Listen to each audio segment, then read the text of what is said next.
Hey everybody, welcome to Unmuted Love. Oh, it's been a while since I asked you all to stop and take a deep breath with me, so let's do that right now. I'm feeling like I actually need a deep breath before I get started. So let's inhale through our noses and hold it at the top. Here we go. And now let it out your mouth and hold it at the bottom. Let's do that one more time. Let's breathe in through our nose and hold it at the top. And now blow it out your mouth and hold it at the bottom. Whew, okay, all right. I feel like I'm ready to make this happen now. You know, parents, every week I sit across from folks in my office, some exhausted, some fiery mad, some hanging on by a thread. And I hear the same question underneath all the things that are going wrong with their child. Can my child ever be better? Or sometimes it sounds more like, can our family ever be better? Today, that's exactly what we're going to talk about. The how of healing, not the magic, not the theory, but the daily lived sweat and tears work of helping a child from a difficult beginning move from survival mode into secure connection. We're diving into what Terry Levy calls experiential healing, which simply means healing that happens through being, not just talking.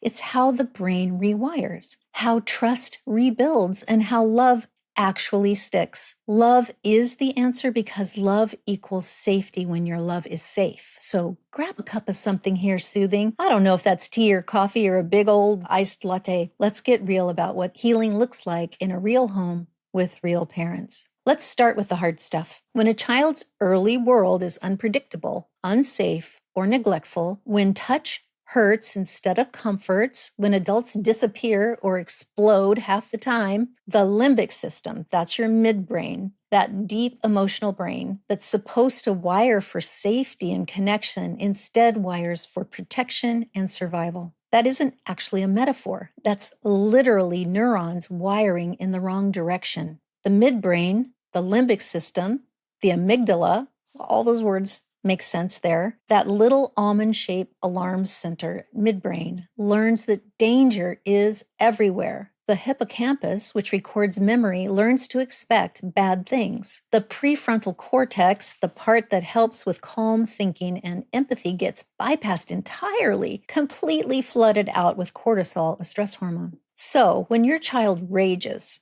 lies to you, steals from you, or pushes you away, they actually are acting out for sure. They're acting in a way as to stay alive in a nervous system that doesn't yet believe they're actually safe, despite living in a safe home with safe parents. That's the heartbreaking part. Really, the thing that gives all of us hope is the flip side. The brain can rewire. It's neuroplastic, which means it changes over time if we give it the right messages. So thank your lucky charms. The brain is a beautiful thing. And so let's use it to our advantage by understanding how we shape it. We rewire it for safety and love. But, and here's the most important thing I ever say to parents, the brain doesn't rewire through lectures, logic, loss of privileges, or negative punitive consequences. Nope, not a bit, actually. It rewires through experience. Living every day in a way where their brain is open to the experience that causes them to learn safe, repeated, emotionally congruent experiences. That's why I'm calling it what Terry Levy called it, which is experiential healing. I personally used to think I could harangue, talk louder and louder, and my daughter would eventually believe what I was saying. Now, I know I was just scaring her on a mind-body level, and she wasn't learning anything more than that I was a scary parent and that she should become a little more sneaky so I wouldn't know what to lecture her about. And I really think that was so true. And later in life, now she's an adult, she's like, well, yeah, Mom. So she's confirmed it for me. My daughter's limbic brain wasn't able to listen to words, especially harsh or loud lecturing words, which I was kind of the queen of early on. She was watching my eyes, hearing my intensity, often my angry tone, and my aggressive body posture. I was a bear to her, and she was alone in the wilderness. I gave her no way to form a new safe experience. I was wiring in the same old experience she came to me with from her difficult beginnings. Seriously, I was just recreating them without knowing it. I'm really super sad about that now. And frankly, I did what my parents did. I didn't know it was completely the opposite of what she needed. I didn't know it at all, despite having been a therapist for 15 years already. It seems so obvious to me now. It honestly does, but my autopilot imprinted parent part didn't know. I'm happy to report that I did learn. I'm here to share all of what I learned over the last 25 years with my children. I'm here to share it with you so that you don't have to learn it the hard way. The question is, do you have enough prefrontal cortex to actually hear it without having to experience all the hard things that I did in order to learn it myself? You've heard me say this before. You, parent, are not just a caregiver. You are a living nervous system regulator. You are your child's secure base. You are their external prefrontal cortex until theirs comes online. Whew, let that sink in. It's a little daunting, right? When you stay connected during their chaos, you're literally lending them your own brain, your own regulation. I know some of you listeners are rolling your eyes. Yes, I can hear those eyeballs rolling in the back of your head. Because calm is not your middle name, is it? No, I get it. It wasn't mine either. When your child is losing it, your own survival wiring fires too. You go limbic right along with them, the unsafe limbic, right part of your brain. One of the first things to know is that the idea that you could actually be calm in the face of a dysregulated, escalated child throwing things at you or spitting in your face or swearing you back into a corner, that's just not true. You can't actually do it. No, you can't stay calm unless you're dissociated, which is a survival response, and it's not calm. You do not have to stay calm. You have to stay out of the red hot or the deep collapsed blue zone. To do that, you have to use your noticing skills and take a cue from your own body when you're getting too upset or you're getting scared, and take that time to regulate so that you can come back into your left thinking brain. It's not calm necessarily, it's just the part of your brain that has access to thinking. Otherwise, you're going to flip your own lid in the direction of your child, and that will not help with soothing the situation. It won't help your child at all. When you notice and then return yourself thinking, I'm the secure base to my child's needs, you'll be that thing for them, and that's what they need. If you're dysregulated, depleted, resentful, or blocked in your care for them, your child's nervous system feels it. No matter how calm your words sound, you can't fake regulation. I once had a dad shout at me, I'm calm, I'm calm. While his jaw was locked and his fists were clenched on his knees, his daughter, without missing a beat, shouted, No, you're not. She was very clear that he was not calm because she could feel in her own body his distress. There's a name for that called limbic resonance. You don't need to remember that, just that our children feel it, so we can't fake them out. So what helps parents become that secure base for our kids? Well, it's attunement, noticing not just behavior, but emotion underneath, predictability, keeping our promises, our routines, and our tone steady, having empathy, even when your child's choices make no sense at all to you, and holding optimism, holding hope when they can't. Therapeutic parenting isn't permissive like it feels. It's anchored. You become the constant when their inner world still expects chaos. Children are right hemisphere dominant for the first 3 years of life. Did you know that?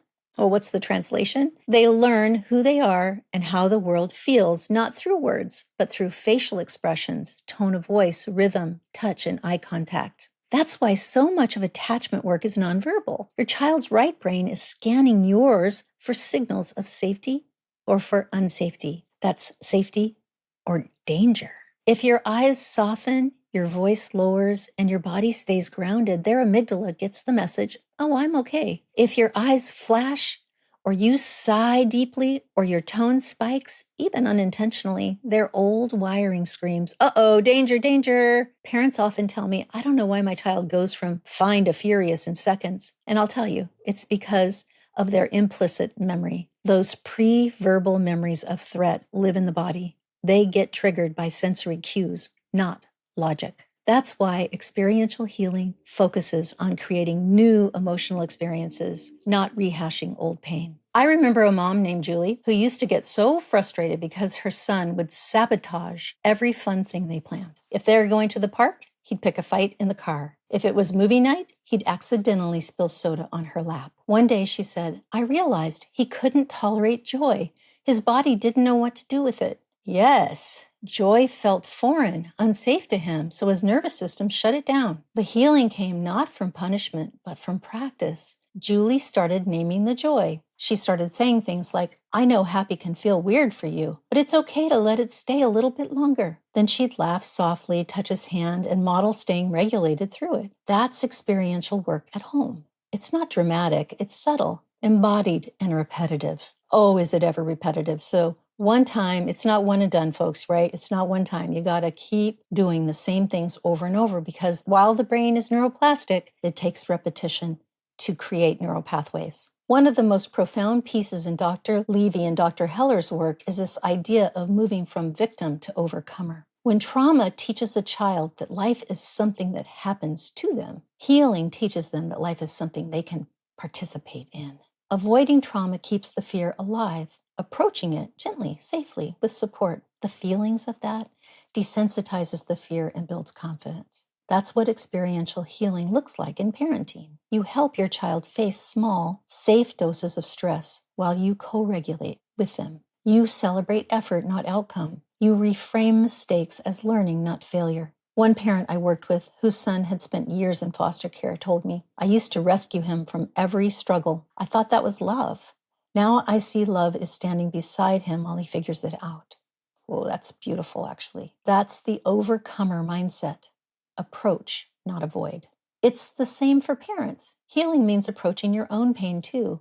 Your exhaustion, your grief, your shame. Avoidance just builds a bigger wall between you and your child. The brain's rule is simple. What we repeatedly experience, we strengthen. So when you repeatedly experience safety, connection, and success, even in micro moments, your limbic brain learns, this is who I am now. So let's get practical. What does this look like in real life, outside of therapy rooms and, I don't know, off of neuroscience charts? Here are a few ways to bring experiential healing into your home. Number 1, create sensory safety. Soft lighting, calm voice, familiar routines. Trauma lives in the senses too, so safety has to live there too. Number 2, use imagery intentionally. Negative mental pictures activate stress hormones. Positive imagery, imagining calm, beautiful, loving, safety, activates dopamine and serotonin. Before bed, you might say, let's imagine your safe place. Who's there? What's around you? What are the colors there? What makes you happy in your safe place? Number 3, practice co-regulation before correction. If your child's brain's on fire, no consequence or conversation will reach them. So give that up. Change your mind. Do something different. Start with connection. You're safe with me, babe. I'm right here. Then when they're calm, hey, let's figure out what happened. And number 4, let play do the heavy lifting. Play is experiential therapy in disguise. When you toss a ball, dance in the kitchen, or build a Lego tower together, you're wiring joy, cooperation, and trust. And lastly, 5, keep repair rituals alive. After every rupture, no matter who started it, circle back. Hey, that moment was rough, bud. I still love you. I'm always going to love you. Having a hard moment is not going to change that ever. Let's try again. Every repair builds neural evidence that love survives conflict. That's how attachment grows, through rupture and repair over and over until safety feels normal. Okay, so let's talk a little bit about change, because healing is not linear and it is not fast. You can only change yourself. You can't force your child to attach or to trust or to open up to you, but you can create opportunities for change through your actions and your attitude. The process of change requires information, understanding trauma and the brain. It requires tools, learning co-regulation, routines, and scripts. It requires self-awareness, noticing your own triggers, your own system, your own fears. It requires support, finding your village, and everybody needs one. And it requires hope, believing change is possible even when you can't see it yet. You can't parent from despair. That's why I remind parents all the time, hold hope fiercely, even if your child can't borrow it yet. When you model calm communication, emotional honesty, and self-care, you're teaching your child what healthy connection looks like by living it, right? That's experiential healing. Connection, not control, is the real goal. So let me tell you a little story about Luis and Mariah. Their 10-year-old son, Andre, had been adopted at age 6 after years in multiple foster homes. He was bright, of course, they are all bright and charming, and he was also super explosive. When he got scared, he'd scream, "You're not my real parents!" And then he would threaten to run away. They tried everything, timeouts, reasoning. They tried sticker charts, of course. We all tried them in the beginning, but nothing worked. Finally, I asked them to try something experiential. Next time he's dysregulated, I said, don't talk, don't explain. Just get down low, make gentle eye contact, and do some regulated breathing. Not big, exaggerated breathing, just some slow and low regulated breathing. Let him see your regulation. A week later, they came back. They were actually in tears telling me this. Mariah said, he was raging again, and I wanted to yell so badly, but I remembered, get low, breathe slow. And then I whispered, "You're safe, buddy." And he collapsed in my lap. He was sobbing too. It's like he just let it all go. It looked like anger, but it turned out to be something else. That's what rewiring looks like. The limbic brain finally getting the message it's never gotten before. I'm safe now. Listen, it's not magic. It's science plus love, repeated enough times to stick. That means you got to stay in it to win it. It's a long marathon. It's not a sprint. I know you've heard that before. It's a cliche, but it's true. That's why there are cliches, right? Because they're true. So parents, I wish there were a version of experiential therapy for all of you too, where someone could hold you, mirror safety to you and say, you're safe now too. Because the truth is, you're healing right alongside your child. Every time you stay present through a meltdown instead of retreating, you're healing your own nervous system. Every time you choose to repair instead of shame, you're rewiring your own attachment patterns. Every time you believe in your child's capacity to heal, you're also reclaiming your own capacity to heal. That's what love does. Love is experiential therapy in action. It's not words. It's lived, breathed, repeated, embodied. It's the 1,000 small choices to stay open instead of to shut down. So the next time your child pushes you away, pushes hard, remember, this isn't any kind of failure. It doesn't say this child will never get better. It's just the next opportunity for their brain and yours to practice safety again. You are not behind, nobody's failing, and it's not hopeless like it feels. Feeling hopeless is not the same as being hopeless.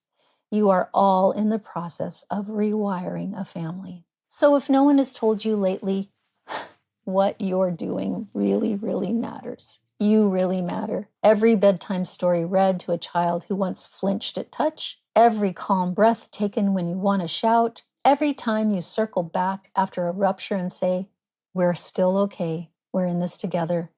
That's healing. That's experiential healing in the wild, we might say. So maybe healing doesn't happen in offices with soft chairs and tissue boxes. Okay, maybe some of it does, but most of it is at home with you and your child. Wherever love keeps showing up, wherever love lives, might be in kitchens, minivans, grocery store aisles, wherever it happens, you are rewiring the limbic brain one moment at a time. So keep going, keep loving, keep becoming the secure base that you might never have had yourself and that you know your child may not have had because your child's brain and maybe your own are learning that love is safe again. Never give up hope. There's always hope. My experience is that when we create safety and we repeat our belief in each other over and over, we create the lives we want. Again, they're down the road. They're in the future. This is the hard part, and it gets better. I promise.